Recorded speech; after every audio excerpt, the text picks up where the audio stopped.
We're on a temperature roller coaster for the next few days. I'm tracking a warmer weekend and when the next cold front brings some rain. Millions in unpaid balances when Apex utility customers could see late fees back on their bills. Plus, we look into the rematch in the race for Durham's new district attorney. And you might ask, what's at stake here? How Durham prosecutes crime. We'll introduce you to the candidates and their plans for the county. All right, great to have you with us. Thank you for watching tonight here at 7 o'clock to close out your week. The weather roller coaster ride, that continues for a few more days. Apex is bringing back those late fees on utility bills, and we're going to meet the candidates for Durham's district attorney. We got a lot to talk about tonight. I hope you want to be part of the conversation. 7 p.m. at WRAL.com. Email us your questions, comments, feedback, any good recipes you think we should try this weekend, anything and everything. We're going to read a couple of emails, good, bad, and in between here a little bit later. Let's start with the forecast, Mike, because, great weekend ahead, but it is worth keeping an eye on some of the changes Monday. A good chili recipe would come in handy this evening, Dan, with the way it's been raw and damp out there, but not this weekend. We do warm up. So a little bit of drizzle and mist still left out there. You can see it on the City of Raleigh Museum cam, looking toward the state capitol. Live dual Doppler 5000 radar still showing some drizzle, but it is starting to dissipate as we expected. Toward 8, 9, 10 o'clock, it should all be gone. And then we have a you got to get outside weekend ahead. Now we'll wake up to an overcast in the morning tomorrow with maybe some fog, but later in the afternoon, the sun comes out, getting up into the 60s, whereas we had only 40s this afternoon. Sunday, the warmest of the 2 days, 44 the low. You'll need a jacket in the morning. 76 the high. It will be breezy. There is colder weather on the way and wetter weather as well for Monday and Tuesday. I'll highlight that coming up. At least we have the weekend. Thank you, Mike. So the people in Apex, they owe millions of dollars in unpaid utility bills. The city, you might remember, they put a late fee freeze, a pause on this for customers after a cyber attack knocked out the system there in 2024. But that pause is coming to an end. WRAL's Flynn Snyder is joining us live. He's covering the story for us in Apex tonight. Flynn, look, nobody likes late fees. We know that, but it sounds like lots of people are about to get hit with them. And Apex utility customers will see those late fees appear on their bills again starting in July. Town data shows that about 8% of accounts make up for more than $4 million in balances due over 90 days, millions more for balances past due 30 days. One council member says that's putting a strain on the financial stability of these utilities and putting pressure on the rates that people pay. Apex's mayor says those unpaid balances are really having an impact as staff try to forecast for next year's town budget. Those are real dollars. Those are dollars that we can use, that we need actually for everything we're doing for capital expenses and things like that. So we have operations here. So when that shortfall is there, that gap, it impacts our budget. So whether they distrusted the system after that cyber attacker fell on hard times, Apex's mayor says the town will work with customers who owe to come up with payment plans. I did speak with a man earlier over at Town Hall who was there to resolve a billing issue. He says he worries about these late fees coming back because he believes that some people are still getting billed incorrectly. The town says they are making some progress on that front. Flynn Snyder, WRAL News, live in Apex. All right, we'll keep an eye on it. Thank you, Flynn. Let's roll through some of the other important headlines today. These are the 5 things you should know right now. Court records show a pizza shop employee is now charged in a fatal shooting out of Durham. The WRAL Breaking News Tracker brought you this scene last night. You may remember this was the shopping center along South Miami Boulevard. Isaiah Rollinson now faces a first-degree murder charge. It's still unclear what led up to this shooting. A bad crash on I-95 in Johnston County tonight. The Breaking News Tracker at this one as well, grabbing some video from the scene just north of exit 95. Witnesses telling WRAL that 2 cars and a pickup truck were stopped on the shoulder to change a flat tire when another car crashed into the back of them all. No word yet on any injuries. Highway Patrol is investigating. The woman at the center of the Duke lacrosse rape scandal walked out of prison today, Crystal Mangum. She went to prison for killing her boyfriend in 2011. In 2006, though, she lied about being sexually assaulted by members of Duke's lacrosse team. She admitted to that lie while in prison. Mangum will now report to her parole officer for the next 9 to 12 months. A Lyft driver is charged with murder in the death of a Durham teacher and her husband. The crash happened last weekend in Michigan. Durham School of Technology teacher Carol Boynton and her husband Andre died at that scene in that crash. Police say the driver was speeding, lost control of his car, crashed, then ran from the scene. He now faces 2 counts of second-degree murder.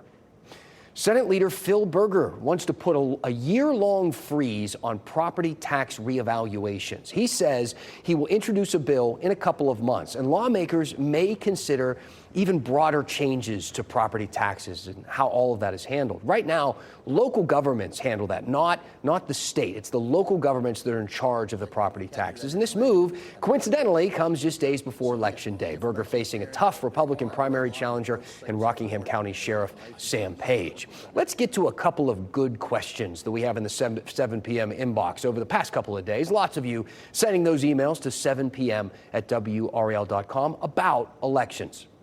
Gloria wrote in and said, there are people on ballots without any party affiliation. Is there some reason they don't furnish their party affiliation? So, Gloria, thank you for writing this in. It's a good question. First off, some races are technically nonpartisan races. That's why you don't see the D or the R or anything else next to the name. Things like mayor, city council, or school board. The goal is to focus those races on hyper-specific topics, not the political parties. It used to be that way, if you remember, with electing judges, too. For the most of the 20th century, in fact, judicial races were partisan in North Carolina. The candidates did show their parties on the ballots, but in 1998, things started to change. By 2004, all judicial races were nonpartisan, but things started changing again in 2011, and by 2018, all judicial races were back to being partisan, and it's still that way to this day. All that said, just because a race is nonpartisan doesn't make it apolitical. Gloria, if you really want to know which way these local candidates lean, it's pretty easy. You can check their campaign websites for one, or if you want to do some more research, you can look up their voter registration. It is public record. It brings us to a question we got from a viewer named Sue, writing in after our segment last night about all the primary races coming up. Sue wrote, I thought I heard you say that any voter can choose which ballot to request in the upcoming primary, whether Republican, Democrat, or unaffiliated. However, I believe this choice is open only to unaffiliated voters. And Sue, you are exactly right. So we should be more specific about all this. If you are registered as a Democrat or as a Republican, you can only vote in that primary. But unaffiliated voters can choose. They can pick the primary ballot that they want when they walk up into the polling place. If you're registered with a party and you want to change that, though, it's pretty easy to do that. You can just look for that information online. It is worth mentioning that most registered voters in North Carolina, though, about 39%, are unaffiliated. The amount of registered Democrats and Republicans is basically dead even. It's 30.24% Republican, 30.21% Democrat. Let's move to a clarification request we got from a viewer named Pam. Last night, we threw out a list of primary elections that effectively decide the winner of the entire race, and that's because there's no party, there's no person in the other party who will run against them in the general election, so it gets decided in the primary. Here's an updated list for you. Wake County District Attorney, Durham County District Attorney, Wake County State House District 38. The winner of those Democratic primaries will win the whole thing. Same thing for Cumberland County House District 45 and Orange County House District 50. Whoever wins the sheriff's primaries in Durham, Orange, Johnson, and Vance counties, they will win the whole race too, running essentially unopposed when it comes to the general. But Pam also pointed out if an unaffiliated candidate gathers the required number of petition signatures, their name can be added to the general election ballot after the primary. Therefore, the primary winners do not necessarily win the general election by default. And Pam, technically, that is true. Unaffiliated candidates have won races before. In 2004, in Swain County, an unaffiliated candidate won a seat on the Board of Commissioners. Same thing happened in a few local Board of Education races that we saw. But we couldn't find any example in North Carolina of an unaffiliated candidate winning a big, major state-level race. Same is true for the write-in candidates. Sometimes they will win on the local level, but we didn't find any of those in the higher-profile races. If there's one that comes to mind that you think we missed, you can let us know. Again, this is the email address, 7 p.m. at WRAL.com. We always want you to know this is your newscast. We want to cover the things that you want to talk about. So send us your questions and your comments and your feedback. We'll discuss it here at 7 o'clock. And apparently, lots of you did enjoy our coverage of the Wake County District Attorney's race. Jay writing in, I liked your overview of the candidates. Catherine wrote, I really enjoyed learning about them, and we're listening. We hear you. So let's keep that type of coverage going. After the break, we look into the race for Durham District Attorney. And if you care about how Durham prosecutes crime, then you should care about this race. We'll meet the candidates after the break.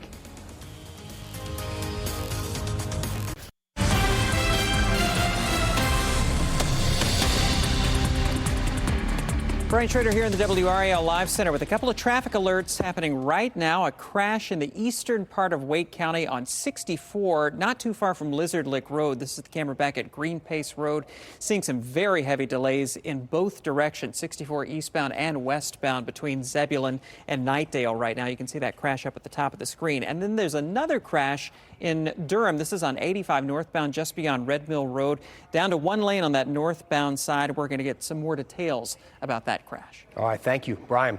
Let's talk about another district attorney's race, shall we? We got primary elections happening right now. And again, some of these races, as we have talked about, will be decided during the primary because nobody is going to be running from the other party. This is the case for Durham's district attorney race. If you care about how crime is prosecuted in Durham, then you should vote in this election. WRAL's Megan Cloherty met the candidates. 8 years ago, Satana DeBerry won her race for district attorney on a platform of criminal justice reform. She wants to stay the course and give people in Durham consistent leadership.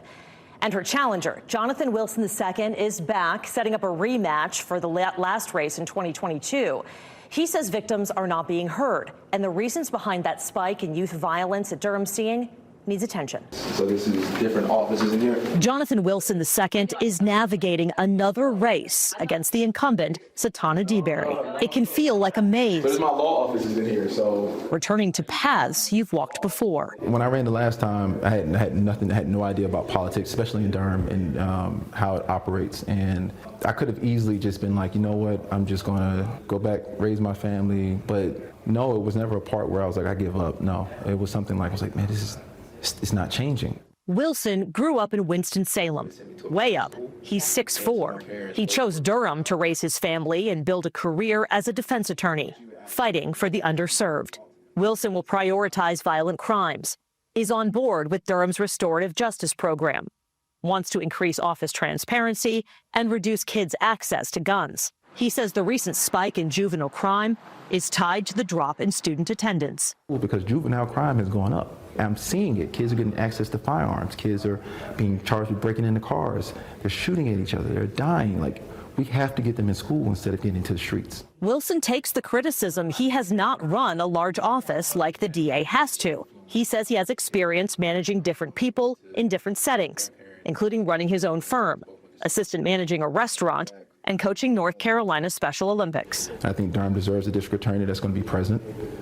They deserve a district attorney that's going to be willing to collaborate, and they deserve a district attorney that's willing to rebuild that faith that's been lost between the community and the DA's office over the past 7 years. Satana DeBerry says she's running again because there's still work to do. I felt like 2 terms was not enough to really ingrain the kind of culture of fairness and equity that we want to see. A native of Hamlet, North Carolina, DeBerry raised her daughters in Durham and is now a grandmother. She says she'll continue to prioritize serious offenses over petty crime. She wants more funding for programs to help people struggling with mental health and homelessness. And she's proud of how her office works with police before filing charges to ensure each case is strong. So do you have the backing of law enforcement going into this race? I don't know what that means. Do they support you over your candidate? I don't know. I have not sought the backing of... Does it matter to you? I'm a politician. Everything matters. Yeah, but it would help to know that they had your back when you're going into this race if you're working together. Would it? I don't know. I'm asking.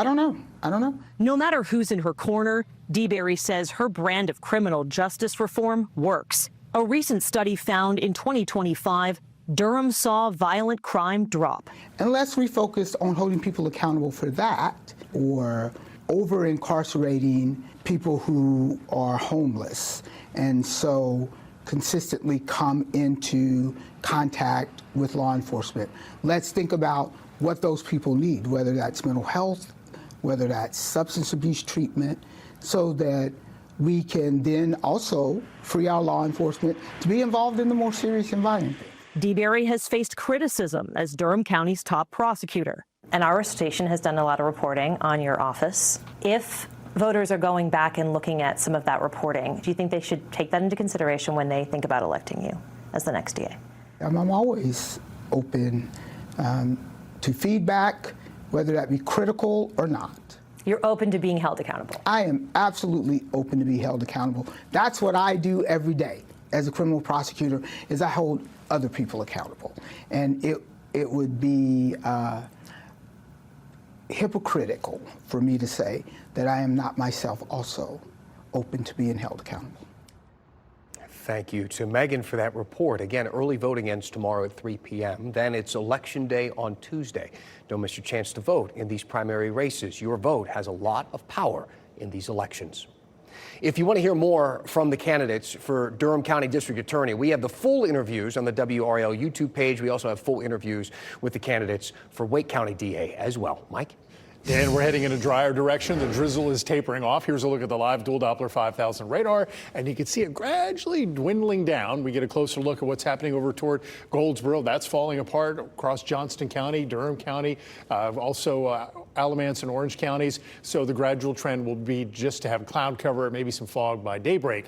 But then we have a turnaround for the weekend. Now, I don't want you to think that when you start the day tomorrow, it's going to be a bright start. I'm expecting a lot of clouds in the morning, clearing in the afternoon, being mostly sunny, 67. We'll have light winds. Sunday is the warmest day of the weekend, 44 the low, so you'll need the jackets to start the day. 76 later in the afternoon. It will be breezy. And then by Monday, we're back to winter, 38 the low, 47 the high. There's a cold front that passes by Sunday afternoon. It's breezy with that small chance for rain. Now, our high-resolution in-house Futurecast model is showing some frozen precipitation Monday night, but very minimal. But I wanted to demonstrate how cold it will be on Monday compared to Sunday.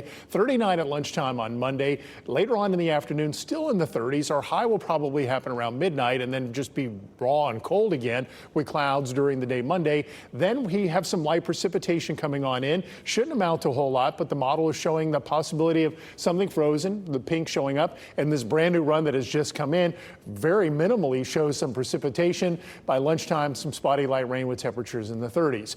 Drizzle will be coming to an end this evening. 46 right now out at RDU. Temperatures close to home are all in the 40s. If you're heading out this evening, you'll definitely need a jacket. You'll need one in the morning as well, with about 40 in Raleigh, 42 Fayetteville, 39 at Rocky Mount. And then for the day tomorrow, we expect hour by hour to warm up. By lunchtime, perhaps 61, 67 for our high, 50s tomorrow evening, so it won't be all that cold. Again, the warm spot of the weekend is 76 on Sunday. Unsettled days Monday and Tuesday, but it's a small, very small chance for rain. Warming up next week, maybe 70 on Wednesday, a chance for a few showers and storms Thursday, and Dan, we could be 80 degrees by next Friday. How about it? Thank you, Mike.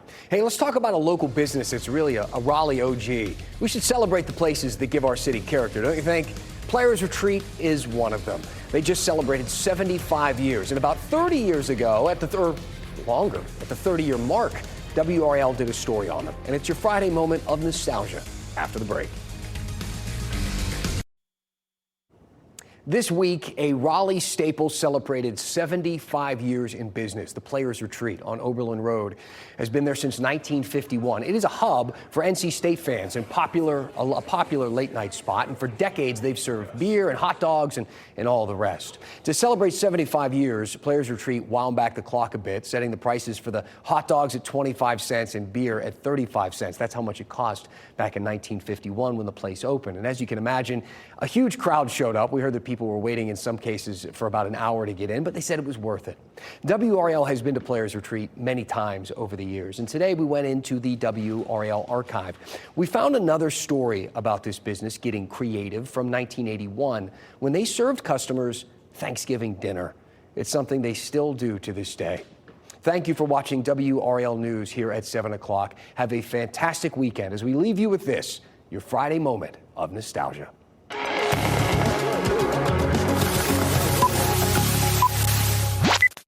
It's Thanksgiving. You're away from home, family and friends, no place to go, no one to be with. So what do? Well, a lot of folks in Raleigh who find themselves in this situation end up coming here to the Players Retreat. The Players Retreat is a bar near NC State University. And for 31 years now, it has been laying out a free Thanksgiving dinner with all the trimmings to anyone who comes through the door. But most of these people are regular customers like Red Campbell, who hasn't missed Thanksgiving with the folks at the PR since 1950. They've been my family, so they've been taking care of me whenever they can, and that's it. I appreciate it. And it's great to have a place to go eat, isn't it? The folks responsible for putting all this together are Mickey Hanula and her husband Bernie. They own the Players Retreat. But everyone knows Mickey is the one who does most of the work, making sure people get enough food to eat. Bernie is always too busy rooting on his Dallas Cowboys. I sit back and relax, and have my few beers, and watch the ball game. What else is there? The satisfaction seeing your friends enjoy themselves, I guess. I don't know. I'd have to cook at home, so I cook out here. And to show their appreciation to Mickey and Bernie, the diners offered this toast. A toast. Afterwards, you could hear them asking if the same thing is planned for Christmas and New Year's. Of course, they were just joking. In Raleigh, Don Griffin, Action News 5.